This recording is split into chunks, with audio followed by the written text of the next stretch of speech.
வணக்கம். மீண்டும் முத்திய அழகப்பன் ஜோபார்லேருந்து பேசுகிறேங்க. இன்றைக்கி இந்த தலைப்பு தேர்ந்தெடுத்திருக்கேங்க. அதாவது டிஏபியின் தப்பு. அதாவது எதனால டிஏபி அரசாங்கமாக இருக்கிறதுக்கு தகுதி இல்லை, அது அவங்க என்னென்ன தப்பு பண்ணாங்கன்றதுக்கு கொஞ்சம் விலவரியாக பேசுகிறதுக்கு தாங்க இந்த காணொலி. நான் பார்த்ததில் 3 பெரிய தப்பு, பண்ணக்கூடாத தப்பு டிஏபி பண்ணியிருக்கிட்டேன். இந்த கடந்த 3.5 வருஷம் பண்ணிக்கிட்டு இருக்காங்க. இது அவங்க பண்ணியிருக்கவே கூடாது. இதனால தான் ரொம்ப பேர், அதாவது குறிப்பாக எதிர்க்கட்சியில் உள்ளவங்க டிஏபி சரியில்லை, தகுதி இல்லை அப்படின்னு ரொம்ப பேர் பேசுகிறாங்க. ஓகே, அதை பற்றி பேசுவோம்.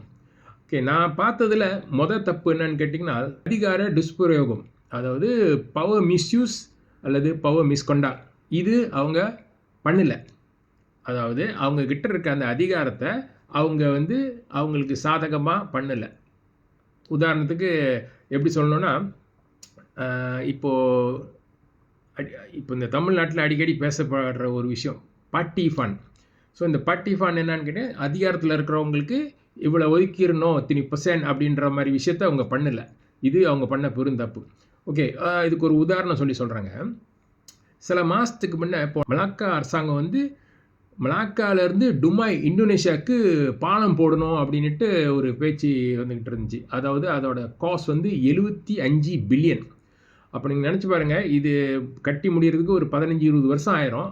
அதுக்குள்ளே அந்த 75 100 பில்லியன் ஆயிரும், இல்லை 100-125 பில்லியன் ஆயிரும். ஓகே, இவ்வளோ பெரிய தொகை. ஸோ இதை பண்ணிவிட்டு இதுக்கு ஒரு பார்ட்டி ஃபண்ட் நீங்கள் நினச்சி பாருங்கள், ஒரு 20%, 100 பில்லியனுக்கு 20%னா 20 பில்லியன் உட்காந்த இடத்துல ஒதுக்கிடலாம்.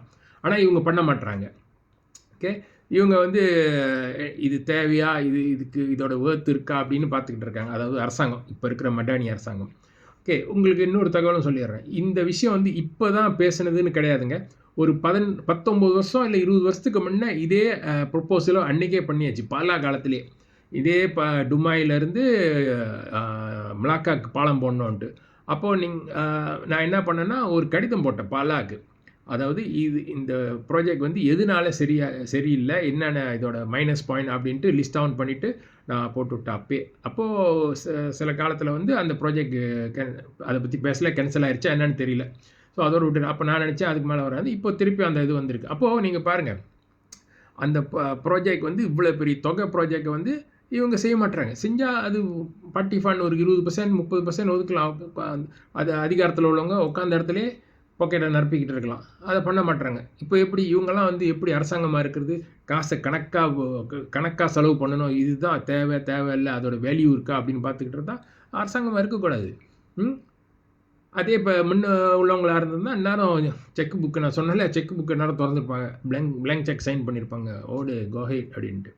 ஓகே, அது அவங்க பண்ணக்கூடாத தப்பு. 2வது தப்பு லஞ்ச ஊழல். இந்த லஞ்ச ஊழல்னா எப்படின்னு கேட்டிங்கன்னா, இப்போ அதே கடந்த 30-40 வருஷமாக நம்ம நாட்டில் நடந்துக்கிட்டு இருக்கிறது தான். இதே தான் இந்த தமிழ்நாட்டில் இப்போ பாப்புலராக ஓடிக்கிட்டு இருக்குது. அதாவது ஹை லெவல்லேருந்து லோ லெவல் வரைக்கும், அதாவது இந்த ஹை லெவலில் உள்ளவங்க பெரும் தொகையில் வாங்குறது, சிவில் 7 லெவலில் உள்ளவங்க அவங்கவுங்க துறையில் இருக்கிறவங்க அவங்கவுங்க லெவலுக்கு வாங்கிக்கிட்டு இருக்கிறது. அப்போது இது ஒரு கலாச்சாரம் ஆயிரும். இது வாங்குறது கொடுக்குறது ஒரு கலாச்சாரம் ஆயிரும். ஸோ இது இவங்க பண்ண மாட்டுறாங்க. இதில் ரொம்ப கண்ணும் கருத்துமாக இருக்காங்க. இது பண்ணுறவங்கள பிடிக்கிறாங்க. அப்போது இது எப்படி இவங்கெல்லாம் எப்படி அரசாங்கமாக இருக்கிறது? இந்த மாதிரி இருந்தால் முடியாது. திறந்து விட்டுற வேண்டியதான் லஞ்சம் ஊழல் எல்லாரும் வாங்கிட்டோம் அப்படின்ட்டு. ஒரு உதாரணம், இதுக்கும் ஒரு உதாரணம் சொல்கிறேங்க. இது எவ்வளோ பெரிய ஒரு சீரியஸான டிசீஸ்ன்ட்டு. போன வருஷம் நினைக்கிறேன் ஒரு இமிக்ரேஷன் ஆஃபீஸரை பிடிச்சாங்க. இது பத்திரிக்கையில் வந்த செய்தி தான். அவர் அவரோட சம்பளம் ஆரம்ப சம்பளம் 1360 வெள்ளியிலேருந்து அவரோட மேக்ஸிமம் சம்பளம் 4000 வெள்ளி. ஸோ ஒரு மிடில் லெவல் உள்ள ஆஃபீஸர் பிடிச்சிட்டு அவரோட சொத்தெல்லாம் கன்ஃபிஸ்கேட் பண்ணும்போது என்ன ஆச்சுன்னா, அதில் கிடச்சது என்னன்னா, ஒரு ரோல்ஸ் ராய்ஸ் பென்தம், 2வது ரேஞ்ச் ரோவர், 2வது, 3வது அவுடி, 4வது ஃபார்ட் மஸ்தேங், அப்புறம் 1,70,000 வெள்ளி டுக்காட்டி மோட்டோ பைக், அப்புறம் பைஸ்கல் ரொம்ப விலை இல்லை, 45,000 வெள்ளி தான், வெறும் 45,000 வெள்ளி பைஸ்கல். அப்போ இதெல்லாம் பிடிச்சிருக்காங்க. அப்போது இதுதாங்க, இப்படி தானே இருக்கணும். அந்த லஞ்சம் ஊழலெல்லாம் சரளமாக திறந்து விட்டால் எல்லாரும் நல்லா சம்பாரிச்சிக்கிட்டு இருப்பாங்களே. அந்த சிவில் 7ல் இருக்கிறவங்க 1.5 மில்லியன் பேர் இருக்காங்களே. ஆனால் இது பண்ண மாட்டுறாங்க டிஏபி. இது அதாவது டிஏபின்னு இல்லை, இருக்கிற அரசாங்கம் இப்போ உள்ள அரசாங்கம் இதில் ரொம்ப லஞ்சம் ஊழலில் முக்கியத்துவம் கொடுத்து பிடிக்கிறாங்க. அப்போ எப்படி அரசாங்கமாக இருக்க முடியும்? இது சரியான அரசாங்கம் இல்லை தானே. பழைய அரசாங்கம் மாதிரி நீ எவ்வளோ வேணாலும் வாங்கிட்டு போ, இதான் நம்ம கலாச்சாரம்னு விட்டா அப்போ இவங்க அரசாங்கம், இவங்க சரியான அரசாங்கம். ஸோ இதையும் பண்ண மாட்டுறாங்க. அப்புறம் 3வது, இதுதான் இப்போ ரொம்ப முக்கியமானது, பண்ணவே கூடாது, இதை இவங்க பண்ணிக்கிட்டு இருக்காங்க. என்னன்னு கேட்டிங்கன்னா, இந்த டிஏபியில் இருக்கிற மினிஸ்டராக இருக்கட்டும், எம்பியாக இருக்கட்டும், இல்லை ஒய்பியாக இருக்கட்டும், இவங்க வந்து இவங்களுக்கு கொடுத்த வேலையை ரொம்ப நல்லா செஞ்சிடுறாங்க, பர்ஃபெக்டாக செஞ்சிடுறாங்க. அட்லீஸ்ட் இதுக்கு முன்னே இருந்தவரோட இவங்க இன்னும் நல்லா செஞ்சிடறாங்க, சிறப்பாக பெர்ஃபார்ம் பண்ணிடுறாங்க. அப்படின்னும் போது இவங்க அந்த வேலைக்கு தகுதி இல்லாதவங்க எப்படிங்க அவங்களெலாம் அங்கே விற்கிறதுக்கு? உதாரணத்துக்கு நம்ம மினிஸ்டர் ஹனாயோ, ngakoமேங், Anthony Loke, Steven Sim, Govind Singh, அப்புறம் ஒய்பி ஷெல்லினா, ஒய்பி சுந்தரராஜு, அப்புறம் இடையில ஒரு ஒய்பி எம்பியா ஒய்பியா தெரியல லேடி மாசமாக இருக்காங்க, இன்னைக்கா நாளைக்கா பிறந்த வைக்கிற நிலமையில இருக்காங்க. ஆனால் இன்னும் வேலை செஞ்சுக்கிட்டு இருக்காங்க, போய் அவங்க வேலையை செய்கிறாங்க. எப்படி இந்த மாதிரிலாம் இருந்தால் எப்படிங்க நம்ம நாட்டில் அரசாங்கமாக இருக்க முடியும்? இவங்களுக்கு தகுதி இல்லைல்ல.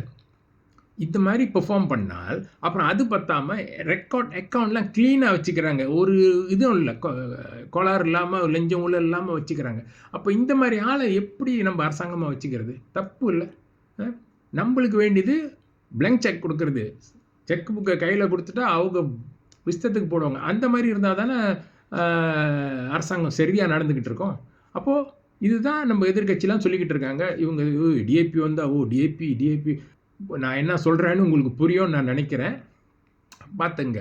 ஏன்னா இந்த மாதிரி அரசாங்கம் இருக்கணுமா இல்லை அந்த மாதிரி அரசாங்கம் இருக்கணுமான்றது நம்ம போடுற அந்த ஒரு ஓட்டு தாங்க, ஒரே ஒரு ஓட்டு தான். ஒரு ஆளுக்கு ஒரு ஓட்டு போடுறோம்ல, அதுதான் தீர்மானிக்க போகுது. சில பேர் சொல்லுவாங்க, நான் போடுற ஒரு ஓட்டுனால என்ன ஆயிருப்போது, நான் போடாட்டி கூட ஒன்றும் இல்லை. நான் அப்படி கிடையாதுங்க. நீங்கள் ஒரு ஆள் இப்படியே நினச்சிக்கிட்டு இருந்தால் எல்லாரும் அதே மாதிரி நினச்சால் என்ன ஆகும்?